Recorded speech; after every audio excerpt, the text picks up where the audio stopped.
c'est Quentin et bienvenue à toi dans Hold Up, le podcast. Chaque semaine, je te partage l'état d'esprit et les stratégies qui ont changé ma vie.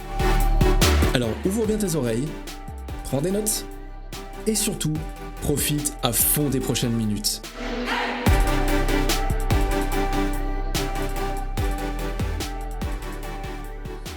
Ok, cet épisode va peut-être te paraître un peu étrange, notamment par rapport au sujet de la performance. Mais tu verras au fur et à mesure que ça a réellement du sens. Aujourd'hui, j'ai envie de te parler d'amour personnel. Ma question, c'est est-ce que tu t'aimes profondément ? Est-ce que tu t'aimes fondamentalement ?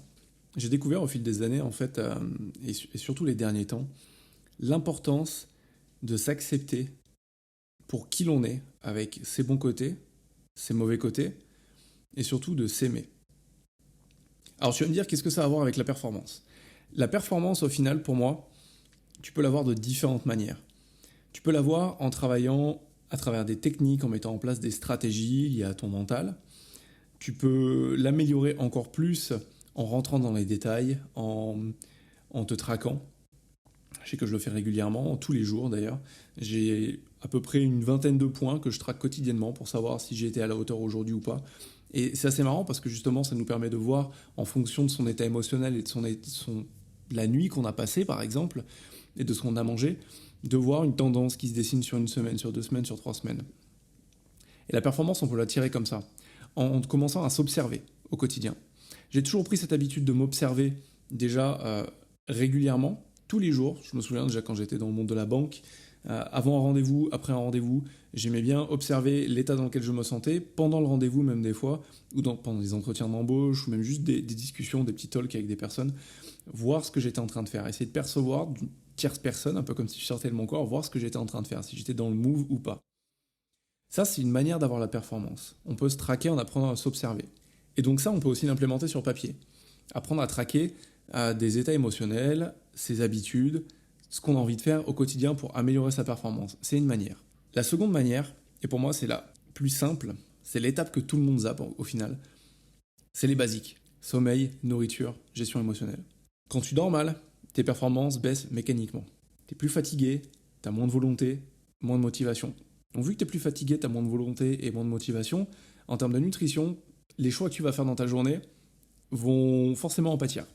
Parce que tu auras moins de volonté, moins d'organisation, tu seras plus fatigué, donc tu vas plus tendance à te réfugier sur de la bouffe sucrée, de la bouffe grasse, de la bouffe doudou, comme on dit, ce qui a un impact directement au final sur ton microbiote, sur les nutriments que tu ingères, sur ton état émotionnel et sur ta performance en général. Il y a quelque chose dont peu de personnes parlent.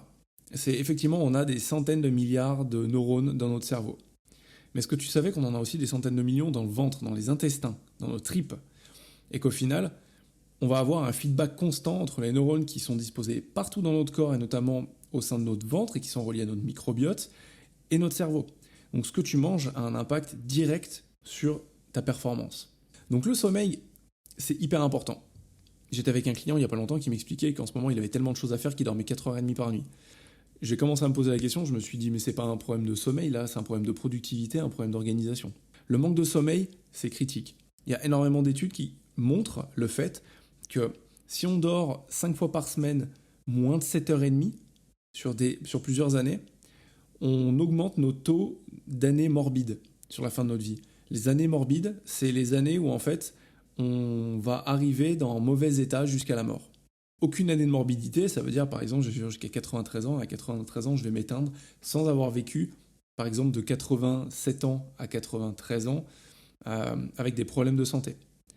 Par contre, si on a une mauvaise alimentation sucrée, grasse, peu saine, qu'on mange trop, qu'on dort pas assez, qu'on fait pas assez de sport, qu'on rigole pas, des choses qui peuvent paraître bizarres, au final, j'ai envie de dire, les fondamentaux de la vie, on se rend compte que tous ces pans, plus on les néglige, plus on augmente les années de morbidité à la fin de notre vie. C'est-à-dire, moins tu fais attention aujourd'hui, plus tu auras de problèmes plus tard. Ça, c'est un aspect de la performance. Mais donc, qu'est-ce que vient faire l'amour-propre là-dedans, l'amour que tu portes envers toi-même ? Et bien pour moi, c'est encore une base encore plus profonde. Si tu ne t'aimes pas, si tu ne te respectes pas suffisamment au final pour manger correctement, pour prendre soin de ton corps, pour prendre soin de tes émotions, pour prendre soin de ton esprit, comment est-ce que tu peux être totalement performant ? Comment est-ce que tu peux accéder à un niveau de performance supérieur ? Donc tout ce qui est les connaissances liées à la conscience de soi, à l'acceptation de soi, à, à s'aimer de manière complète et holistique, c'est des connaissances que tu dois acquérir, c'est un travail que tu dois maîtriser parce qu'effectivement, si tu ne t'acceptes pas tel que tu es, tu luttes contre une partie de toi-même. Et il y a un dicton que j'aime beaucoup, c'est ce contre quoi tu luttes persiste. Tant que tu vas lutter contre tes mauvais côtés, ce que toi tu appelles des mauvais côtés, des points négatifs, des faiblesses, elles persisteront. Tant que tu ne t'aimeras pas à 100% et que tu ne t'accepteras pas de manière globale, tu n'auras jamais les résultats que tu veux. C'est bête comme bonjour. Et ça paraît simplement du bon sens quand on en parle comme ça. Moi, ce travail, je l'ai fait pendant des années et franchement, il y a encore énormément de travail à faire. Je te le cache pas, je suis entièrement honnête. On a tous des côtés de nous, des parts noires, la part sombre un peu de notre être contre laquelle on lutte. Et pendant des années, j'ai lutté contre cette part en disant, je me voyais comme quelqu'un de... J'ai une partie très ambitieuse, mais dans le mauvais sens du terme, où je sais que automatiquement, je vais avoir comme réflexe mécanique d'attaquer si je me sens en danger. Chose que je fais plus depuis des années, parce que j'ai appris à temporiser ce réflexe mécanique. Mais néanmoins, ça fait partie de moi. Et pendant des années, je me suis dit, mais c'est pas vrai. Moi, j'ai cette ambition de vie simple, de vie impactante, de vie au service des autres. Et à côté, j'ai cette énergie profonde, un peu noire, qui me pousse à dire, je m'en fous des autres, j'avance, j'écrase, et tout ça pour de l'argent, pour la réussite. Et ça, en fait, je me suis rendu compte avec le temps que c'était mon ego. C'est pas parce qu'il me dit toutes ces choses au quotidien qu'il est mauvais. Avec le temps, avec le travail, je me suis rendu compte que travailler avec cette partie de moi-même, c'était un énorme bénéfice. Parce qu'au final, la carrière professionnelle que j'ai eue jusque-là, je la dois à lui. J'ai eu la chance, en seulement 8 ans dans le monde de l'industrie de la banque et de la finance, de vraiment voir énormément de métiers, de jamais rester au même échelon, de toujours avancer très vite. Et je sais que je le dois à ça. Et je le dois au travail aussi que j'ai fait sur moi-même, parce que ça m'a permis, ce travail m'a permis en fait de ne pas me consumer. Et quand j'ai commencé à prendre mon indépendance et à créer ma structure, à créer ma boîte, je me suis rendu compte en fait à ce moment-là de tous mes bons côtés, mais aussi de tous les mauvais côtés qui commençaient à ressortir. Et le premier réflexe que j'ai eu, bien sûr, c'est de les foutre sous le tapis, c'est de les balayer, c'est de dire non les gars, vous restez à votre place, vous m'avez pas fait chier les dernières années, restez bien là. Et pourtant, au fil du travail que j'ai pu faire, des lectures, des rencontres, des échanges que j'ai eus, le travail que j'ai fait avec des coachs, avec des spécialistes de la PNL, avec différents mentors, ça m'a aussi permis de me rendre compte que cette partie de moi, elle est là, elle est présente, et ça sert à rien que je la repousse. Plus je la repousserai, plus elle reviendra au galop. Ma performance, elle s'est radicalement améliorée quand j'ai accepté mes mauvais côtés. Et je vais même supprimer ce que j'ai dit, je ne vais même pas parler de performance. Mon bien-être et ma santé mentale se sont radicalement améliorés quand j'ai commencé à accepter pleinement qui j'étais. Mes bons côtés, mes mauvais côtés. Parce qu'au final, ils font intégralement partie de moi. Apprendre à s'aimer, c'est un travail d'une vie. Il y en a qui sont peut-être plus avancés sur ce chemin que d'autres, et c'est pas grave. Ce qui compte, c'est la dynamique, ce qui compte, c'est avancer, ce qui compte, c'est aller chercher ce qu'on veut. Mais voilà, à travers ce court épisode, ce court podcast, qui est un format différent des autres, je voulais vraiment partager cette pensée avec toi, car pour moi, c'est une pensée fondamentale, car au final, plus je travaille avec deux personnes, plus je me rends compte que ces fondamentaux-là ne sont pas présents.